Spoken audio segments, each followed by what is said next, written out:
Samahani dadangu. Naam. Kiukweli hauridhishi kabisa na hali uliokuwa nayo. Ukizingatia huu ni mwezi mtukufu wa Ramadhani.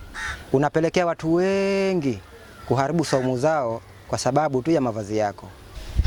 Nashangaa sana mtu mzima kama wewe na ndevu zako unakosa maarifa ya kuzalisha hekima kichwani mwako. Yaani mimi niharibu saumu za watu? Kwani mimi nimekuwa chakula au kinywaji? Yaani dadangu, nakushangaa sana mwanamke uliyetimia kimaumbile. Lakini una ukosefu wa elimu kichwani mwako.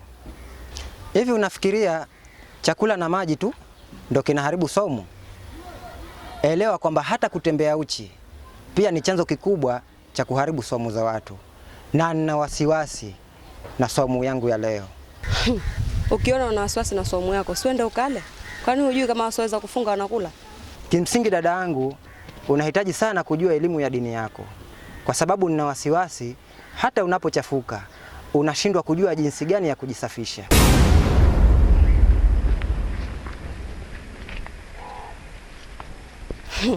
Watu wengine kuharibiana siku tu. Hamnipishe.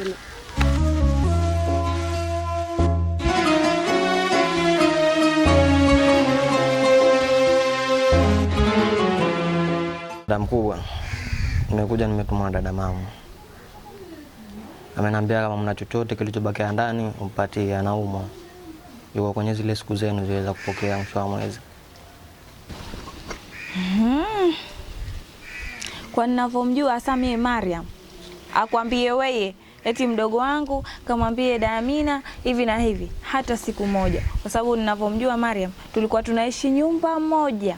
Na akiingia kwenye hezi, mimi nilikuwa hata simjui. Je, leo aje akwambie wewe tena mtoto wa kiume? Mdogo wangu punguza. Sikiliza dada, kama unacho nipe nimpatie. Yule mwenzako anaumwa kweli kweli. Kimeisha. Jana chote tumekula daku. Asemani ni huyu ndugio. Juzi mke wangu huyu nilimkuta kule kwa shamba letu la minazi. Kashaangusha madafu kole 3. Kanka na kipanga huyo ayada. Mchana wa Ramadhani. Najaribu kumwelekeza akanifunkuza kwa mapanga huyo. Shemege, shakuwa mtu mzima basi, mwezi mtukufu wa Ramadhani. Abu sema astaghfirullah kwanza. Shemege, punguza uongo, wewe mtu mzima. Sawa, mimi muongo. Lakini kuanzia hii leo hapa kwangu mimi sitaki huyu kumuona. Mdogo wangu, mtu anaitwa yule, haitwi lile. Dunia hadaa, ulimwengu shujaa, mdogo wangu. Dada, misemo ya zamani hayo. Watu waloshapita, watu wakale bwana. Kama nini kausheni, tuamtaki nipa poa tu. Na hiyo misemo ya zamani, lakini sitaki nikuone kwangu.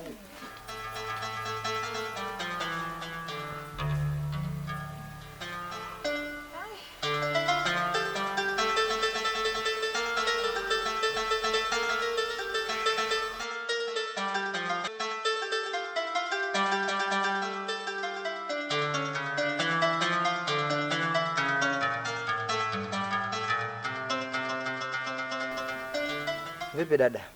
Safi. Muhogo ushoteleka? Muhogo ushoteleka kwa jikoni na chemka. Na chapati? Chapati tayari nimeshaziponda, nasubiri baadaye jua lipunge nizichome. Naona leo umekuwa uko faster kweli.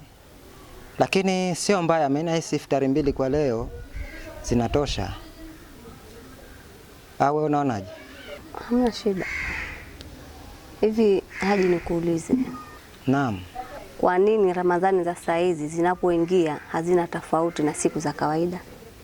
Labda kwa sababu dada, mimi naweza nikasema kwamba Waislamu wa sasa hivi, yani tunaona kabisa hizi Ramadhani ni jambo la kawaida tu, kwamba hatuna wasiwasi, yani hatuangalii mambo ya ibada.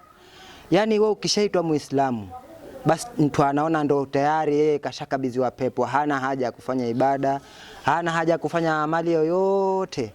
Yeye anaona jambo la kawaida, mimi si Muislamu, kwa hiyo kashatosheka. Wakati Mtume na maswahaba zake wamepata tabu sana sana sana katika kuipigania hii dini, mpaka leo hii imetufikia sisi, mimi na wewe ndo tunaitwa Waislamu.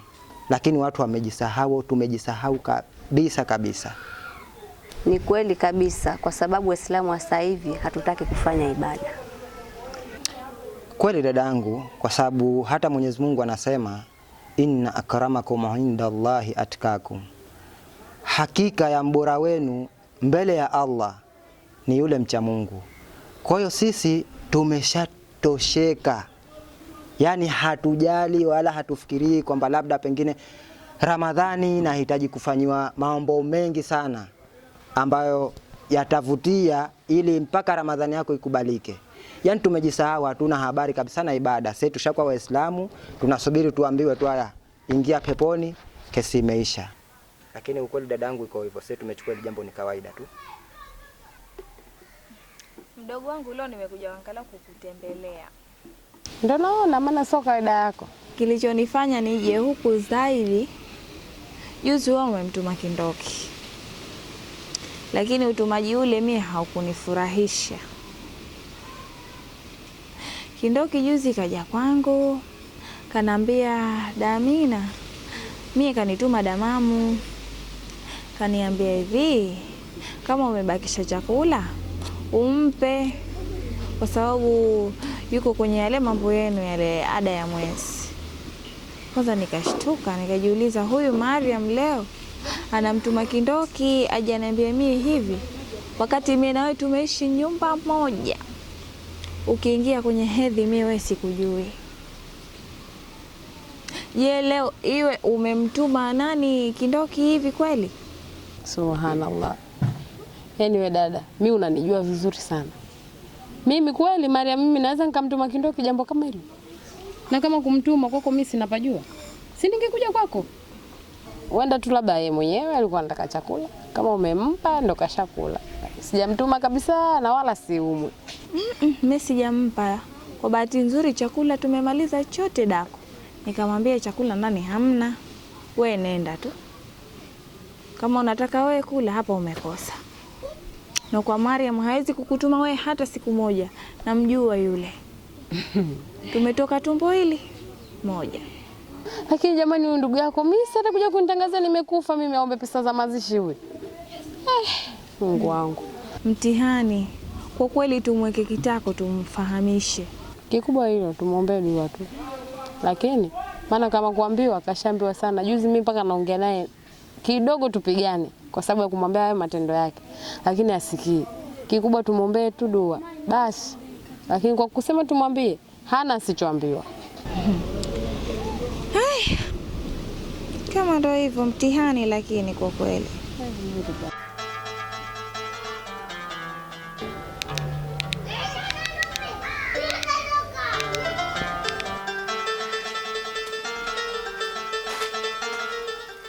Shem, mambo.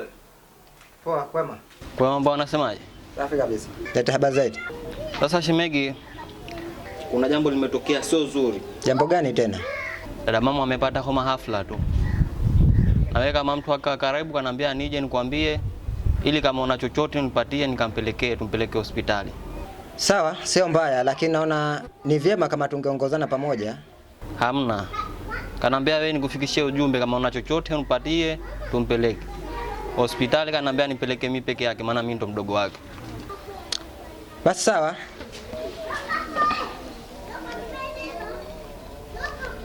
Basi chukua hichi. Natumai kitasaidia kwa ajili ya matibabu.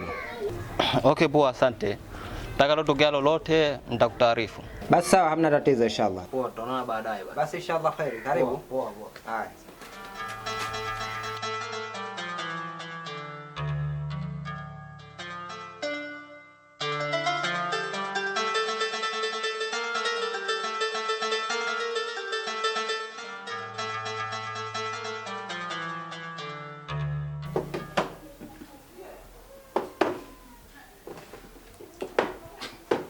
Mke wangu, naona upo unafanya kazi kidogo.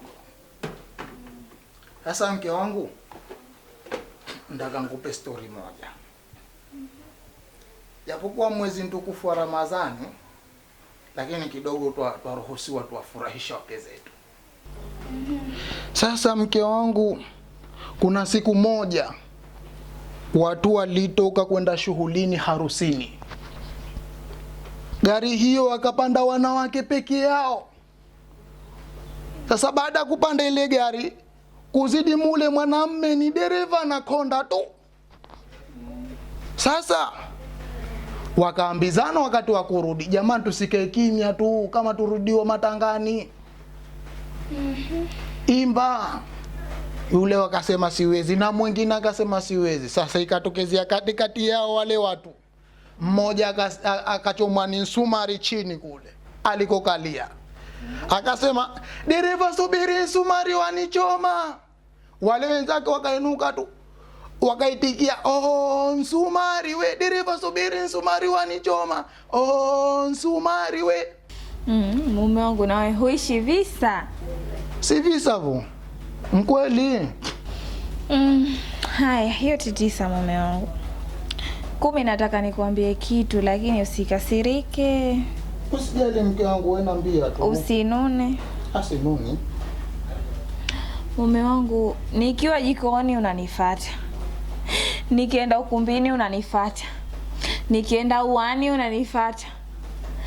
Mume wangu, hebu punguza. Unajua kama sasa hivi mwezi mtukufu wa Ramadhani. Saa nyingine upunguze kunifatafata.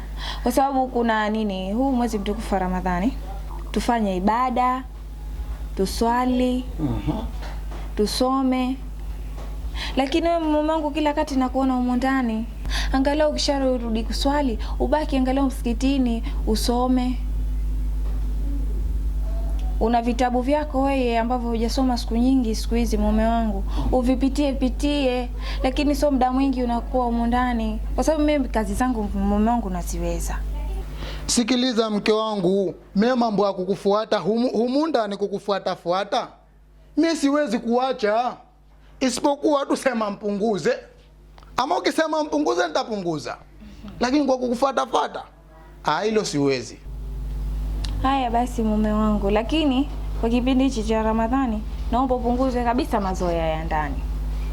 Mpaka Ramadhani kimaliza kama kawaida utabaki. Usijali kwa hilo mke wangu. Isipokuwa saizi kidogo na kisafari changu hapo.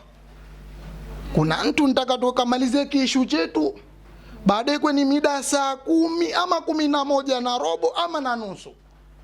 Mimi nitarudi nyumbani. Haya, safari njema. Haya, baadaye kwanza. Haya, safari njema.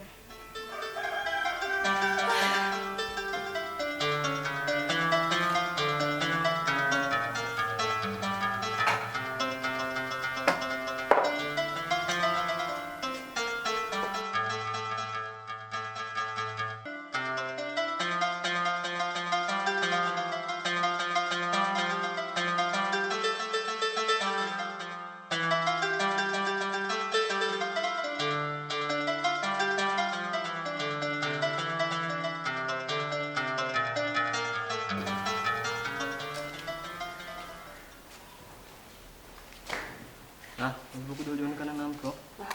Sijaonekana na mtu.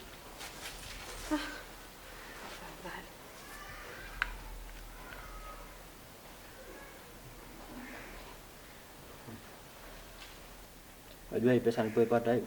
Sijui umepata. Nimemkopa mpumbavu mmoja tu hapo ndo tukapata ile sembe. Wewe kweli hufai mpaka Ramadhani unakopoa watu? Sifai mimi. Wewe naye utaniwe. Matani gani hayo? Wewe naye hebu weka ile sembe tule. Matani mimi siataki hayo. Haya sawa, yaishi.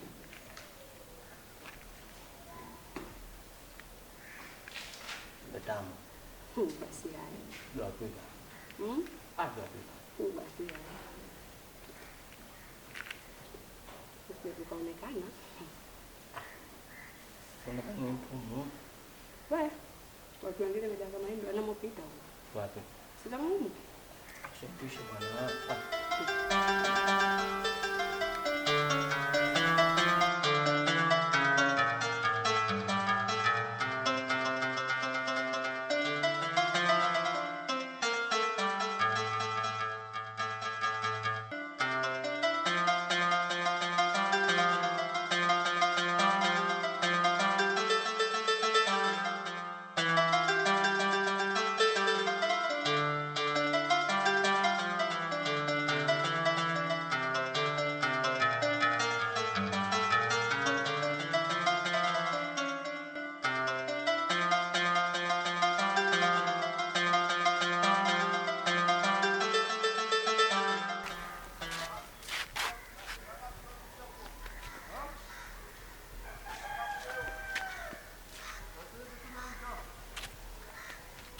Radia, hivi mara ngapi nakwambia kama mwenzako nakupenda?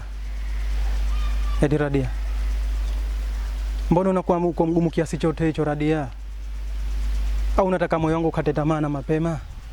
Kwa nini moyo wako usikate tamaa sasa hivi na mimi nikapumzika? Radia, sikiliza. Mimi mwenzako nataka nikuoe, nikuike ndani. Ili upate kutumia nguvu zangu Radia. Hebu nielewe Radia. Unataka unioe? Ndiyo, nataka nikuoe. Au ndio nyinyi wanaume mnao Ramadhani mkishapozewa uji, Ramadhani kimaliza ni talaka? Hamna, usinifikirie hivyo. Sio hao unawafikiria wewe. Mimi niko tofauti na unawafikiria. Kama kweli unataka kunioa, subiri Ramadhani iishe uje nyumbani. Hivi kushasema na moyo wangu kwamba mimi nisubiri mpaka Ramadhani iishe? Huo moyo wako sema nao mwenyewe. Radia.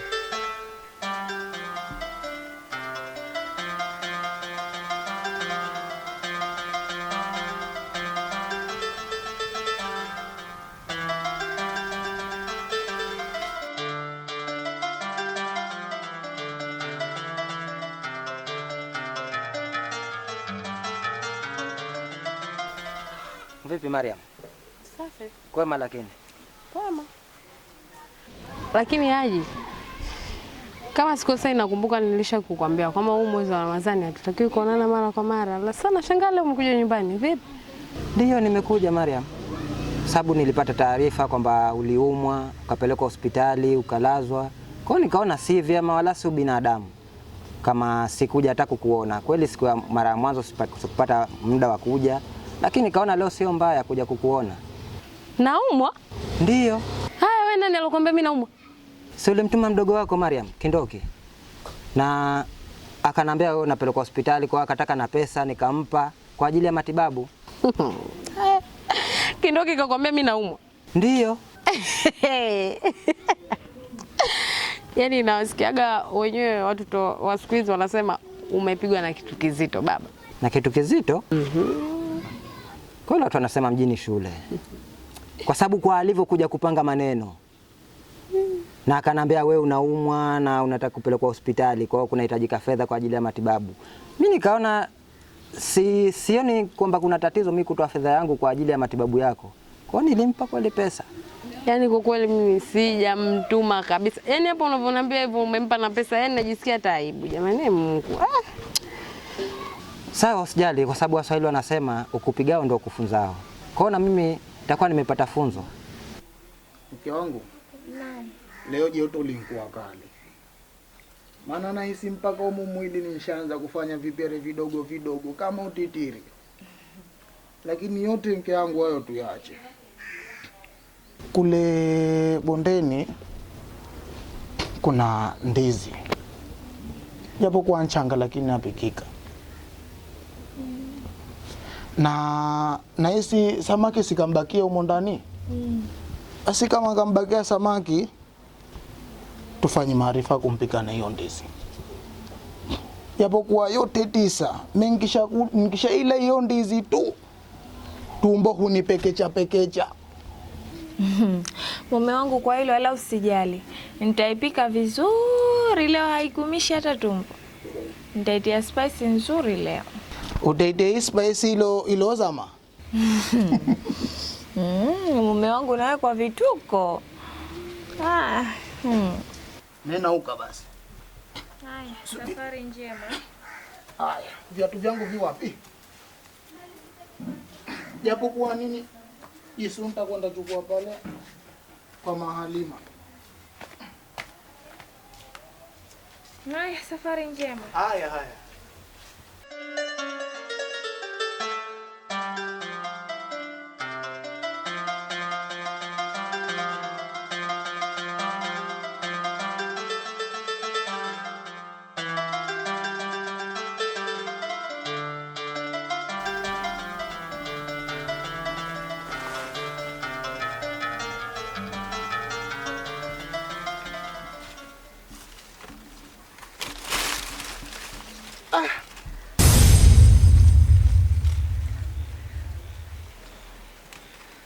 Kanidia ndizi yangu mpaka naondoka nao. mtu tahamuogopi Mwenyezi Mungu akastaghfiru akaleta toba. Nunyama gani huo ambao kwa tofanyiana jamani? Leo mekeshani kusudia yeye ndikalale na njaa. Na wakati ukunshafunga mchana kutwa. Nataka ngala usiku menga pate kitu mfuturu na mke wangu. Leo kaikata ndizi yangu na ngomba kana uondosha hata kiushahidi. Ama huyo mtu anakashaniua. Wacha ende zangu hivyo hivyo.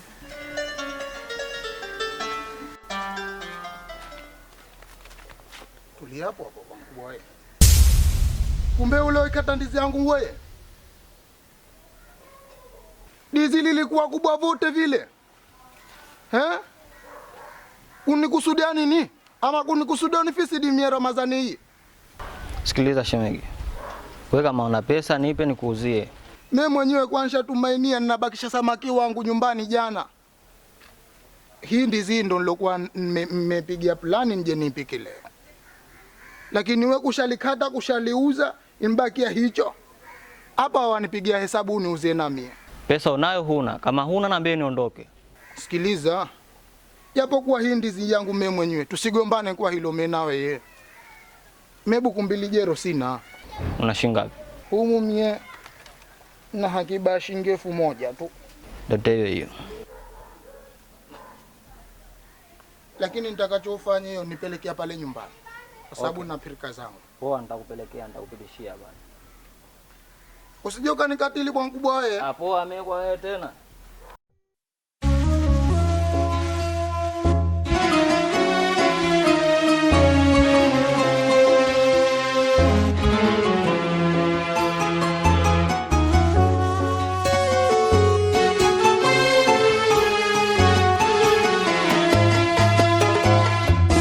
Limetujia darasa mazuri lilosheheni, ndani yake hufundisha kurejea kwa manani.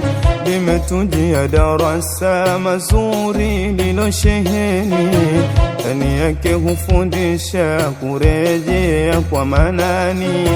Pia na kujisafisha na madhambi ya zamani. Darasa hutuamsha kutoka usingizini, pia na kujisafisha na madhambi ya zamani. Darasa hutuamsha kutoka usingizini. Ramadhani kituo cha kufunza mema. Ramadhani kituo cha kutuliza. Ramadhani kituo cha kufunza